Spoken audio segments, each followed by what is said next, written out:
But here's the thing. I didn't quit. I didn't fall back. I walked out of there to prepare for the next audition, and the next audition, and the next audition. I prayed.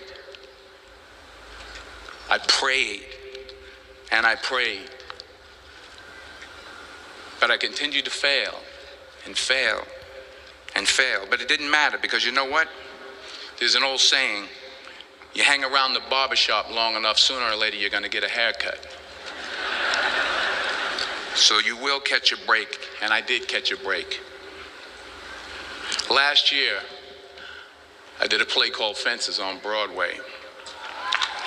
Someone talked about it. Won the Tony Award. And I didn't have to sing, by the way. But here's the kicker. It was at the Court Theater.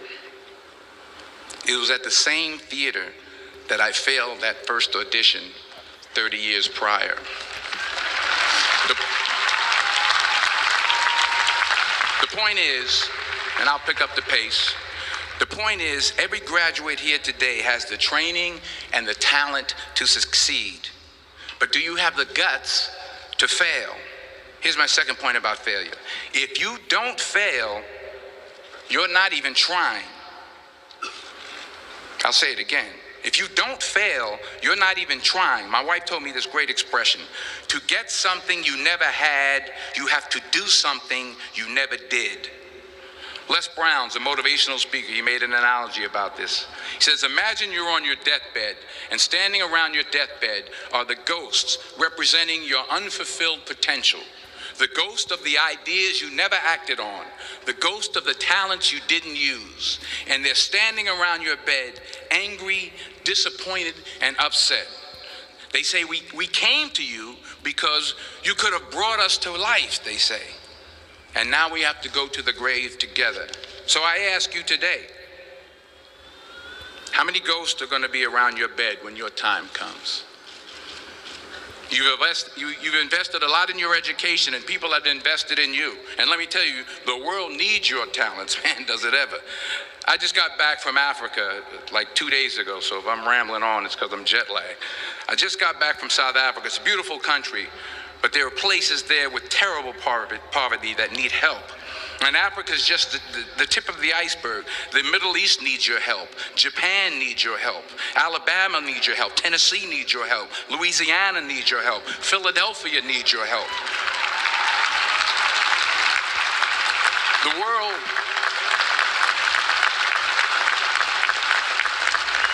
The world needs a lot, and we need it from you.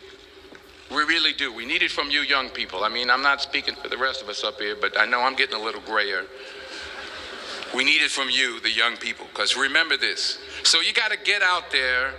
You got to give it everything you got, whether it's your time, your talent, your prayers, or your treasures. Because remember this. You will never see a U-Haul behind a hearse.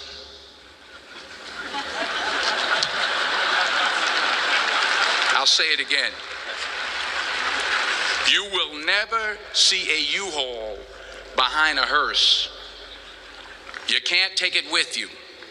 The Egyptians tried it, and all they got was robbed. So the question is, what are you going to do with what you have? I'm not talking about how much you have.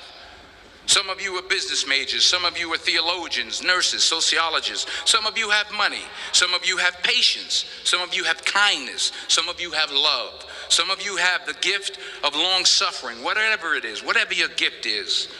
What are you going to do with what you have? All right, now here's my last point about failure. Sometimes it's the best way to figure out where you're going. Your life will never be a straight path. I began at Fordham University as a pre-med student. I took a course called cardiac morphogenesis. I still can't say it. Cardiac morphogenesis. I couldn't read it. I couldn't say it. I sure couldn't pass it. So then I decided to go into pre-law, then journalism. And with no academic focus, my grades took off in their own direction. Yeah, down. I was a 1.8 GPA one semester, and the university very politely suggested that it might be better to take some time off. I was 20 years old. I was at my lowest point. And then one day, and I remember the exact day, March 27th, 1975, I was helping my mother in her beauty shop. My mother owned a beauty shop up in Mount Vernon. And there was this older woman who was considered one of the elders in the town. And I didn't know her personally, but I was looking in the mirror, and every time I looked at the mirror, I could see her behind me, and she was staring at me. She just kept looking at me. Every time I looked at her, she kept giving me these strange looks. So she finally took the dryer off her head and she said something I'll never forget. First of all, she said, "Somebody give me a piece of paper. Give me a piece of paper." She said, "Young boy, I have a prophecy, a spiritual prophecy." She said, "You are going to travel the world and speak to millions of people." Now, mind you, I'm 20 years old. I'm flunked out of school. In fact, like a wise ass, I'm thinking to myself, maybe she's got something in that crystal ball about me getting back into school next fall. But maybe she was on to something, because later that summer, while working as a counselor at a YMCA camp in Connecticut, we put on a talent show for the campers. And after the show, another counselor came up to me and asked, "Have you ever thought about acting? You're good at that." So when I got back to Fordham that fall, I got in and I changed my major once again for the last time.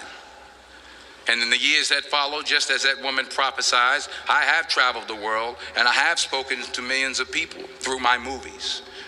Millions who up till this day couldn't see me, who up till this day I couldn't see while I was talking to them, and they couldn't see me. They could only see the movie.